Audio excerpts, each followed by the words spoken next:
Hana mến chào cô bác, anh chị và các bạn. Cùng một công thức bánh mì, nhưng mà có người làm đẹp, có người làm không. Có khi mình ủ lố, có khi mình ủ bánh nở chưa đạt. Hoặc là bánh có khi rạch có tay, khi không có tay. Bánh ra lò, khi nứt chân chim, khi không có.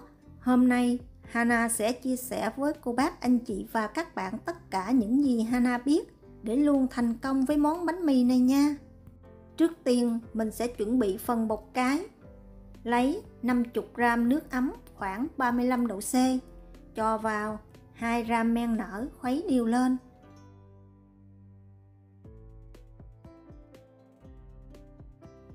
Sau đó rây vào 50g bột bánh mì. Mình sẽ trộn cho hỗn hợp này thật đều, bọc kín lại và để nơi ấm cho bột nở gấp 3. Tùy thời tiết nơi cô bác, anh chị và các bạn ở. Bên Hana đang là mùa đông. Hana ủ bột trong lò vi sóng khoảng 1 tiếng rưỡi.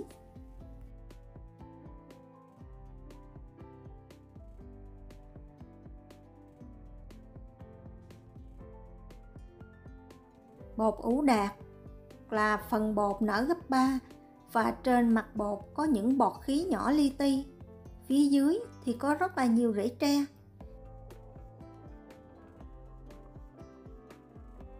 Có bột cái rồi, mình sẽ chuẩn bị nhồi bột để làm bánh mì. Đánh tan một cái trứng gà.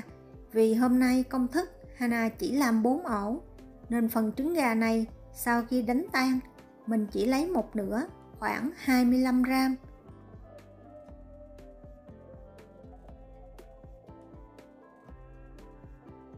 Phần nước thì Hana sử dụng nước lạnh. Mình cho nước vào trứng sao cho tổng cộng lượng nước cộng với trứng là 135g. Thêm vào 1/2 muỗng canh giấm trắng 5%. Sau đó khuấy đều hỗn hợp này lên và để qua một bên.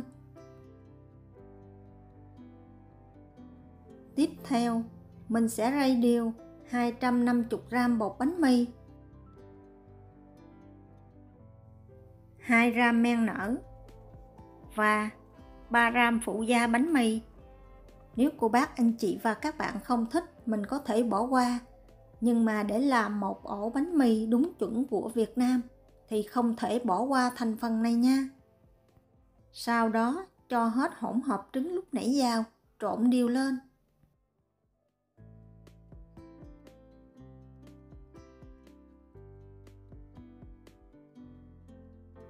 Và cuối cùng là hỗn hợp bột cái lúc nãy mình chuẩn bị trước.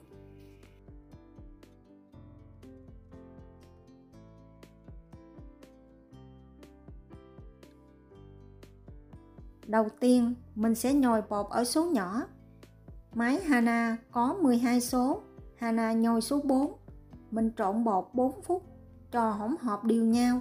Sau đó thêm vào 15g bơ lạc, 1/2 muỗng cà phê muối.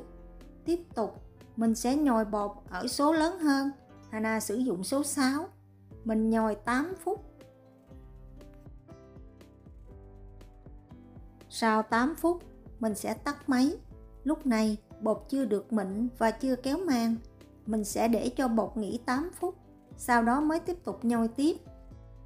Vì nếu cô bác, anh chị và các bạn nhồi lâu, bánh dễ bị chai, cứng và dễ bị xẹp.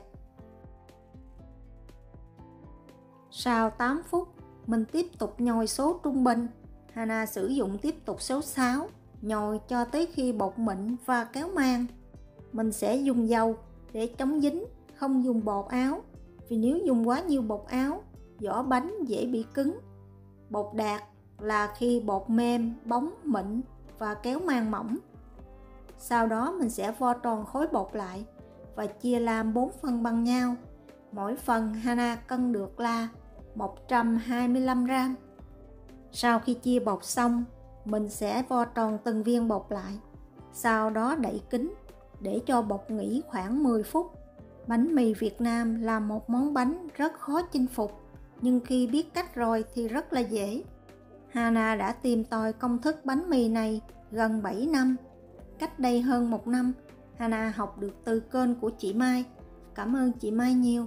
Nhưng mà để chinh phục thì hơn 1 năm sau Hana mới làm được. Vì cũng giống như cô bác, anh chị và các bạn, rạch bánh thì hên xui, ủ bánh cũng vậy. Bây giờ Hana đã tìm được một cách thành công, lúc nào bánh cũng đẹp và nở to. Nên Hana chia sẻ với cô bác, anh chị và các bạn để luôn thành công với món bánh mì này. Bột, sau khi để nghỉ 10 phút, mình sẽ đem từng viên bột ra cán hình chữ nhật, có chiều dài là 15 và chiều rộng là 12. Sau đó gấp bột lại làm 3.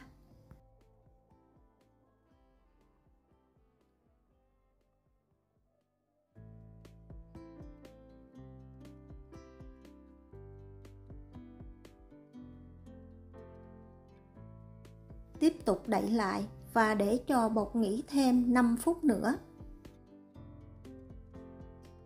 Sau 5 phút, viên bột nào lúc nãy mình làm trước, bây giờ mình lấy ra trước, đặt phần mặt gấp xuống dưới, sau đó cán mỏng bột, lật phần gấp lên trên, tiếp tục cán cho tới khi tạo thành hình chữ nhật là 10-20 cm.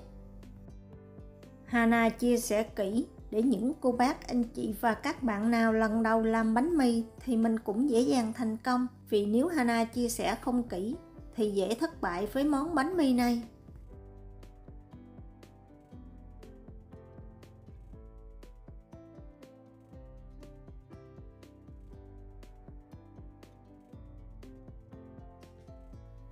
Bây giờ thì mình sẽ dàn mỏng phần phía dưới. Phần trên thì mình túm 2 đầu mép bột lại. Nắm nhẹ phần giữa và đẩy về phía trước. Sau đó dùng tay nhẹ nhàng vừa cuộn vừa đẩy bột. Cô bác, anh chị và các bạn không cần phải cuộn chặt quá. Mình cứ lăn nhẹ như vậy thì phần bột lập tức cuốn theo tay mình. Nếu cô bác, anh chị và các bạn mình cuộn chặt tay quá một chút, bánh không nở to, đồng thời khi rạch bánh cũng không bung tay ra đều và đẹp. Sau khi cuộn bột xong, chỉ cần dùng 2 lòng bàn tay lăn nhẹ 2 đầu để tạo 2 đầu nhọn của bánh mì. Phần bụng chánh giữa thì mình đừng đè tay lên. Đây là phần bột của Hana sau khi tạo hình xong. Cô bác, anh chị và các bạn nhớ để ý, cái phần gấp mép lúc nãy mình hướng lên thì một chút mình sẽ rạch theo đường đó. Mình rạch như vậy thì phần tay bánh mì sẽ dễ dàng bung ra. Bột sau khi tạo hình xong, Hana đo được có kích thước khoảng 4 cm. Ủ bột theo thời gian rất là khó chính xác, vì khi thời tiết lạnh, khi thời tiết nóng. Với kích thước ban đầu là 4 cm, bột sau khi ủ đạt căng bóng, Hana đo được mặt bột là 7 cm. Bây giờ mình sẽ lấy bột ra, lót một khay đen phía cuối lò, sau đó làm nóng lò 220 độ C. Đây là bột bánh của Hana sau khi đã ủ đủ trong thời gian khoảng 2 tiếng rưỡi. Mặt bột căng bóng, mình ấn nhẹ vào, bột lập tức đàn hồi trở lại. Bột sau khi lấy ra khỏi lò, mình sẽ xịt một nước lớp mỏng xung quanh bột để giúp bột không bị khô, sau đó để qua một bên.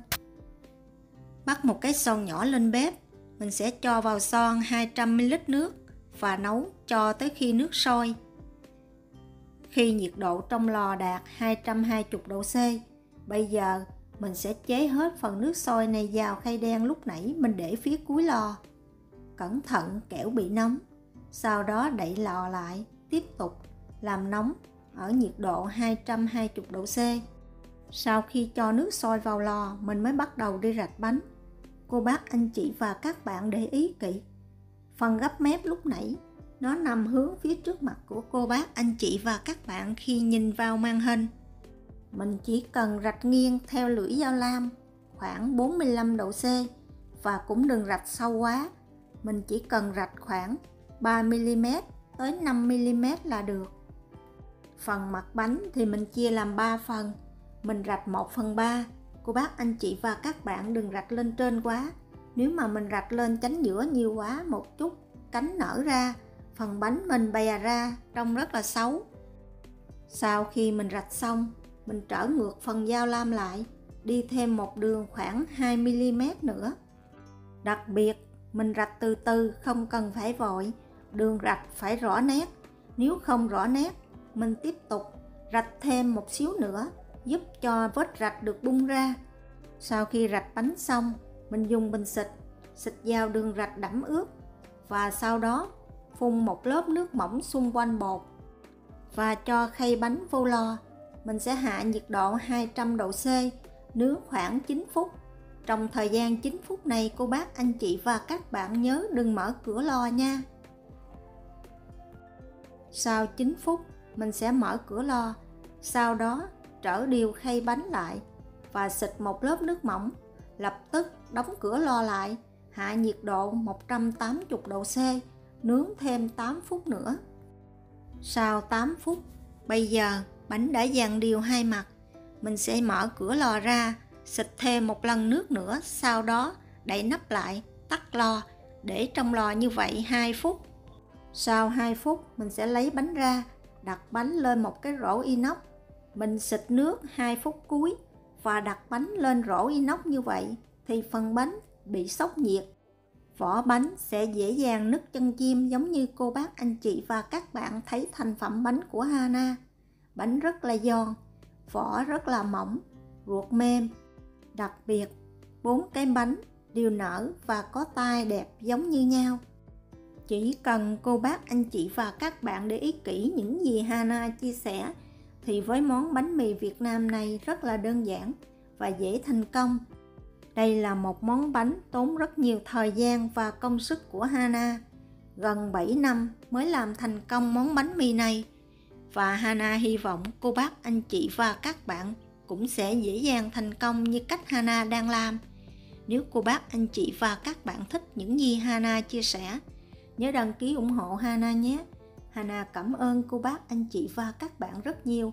Hana kính chúc cô bác, anh chị và các bạn nhiều sức khỏe, nhiều niềm vui và luôn thành công trong cuộc sống. Hana xin chào tạm biệt và hẹn gặp lại vào thứ Sáu.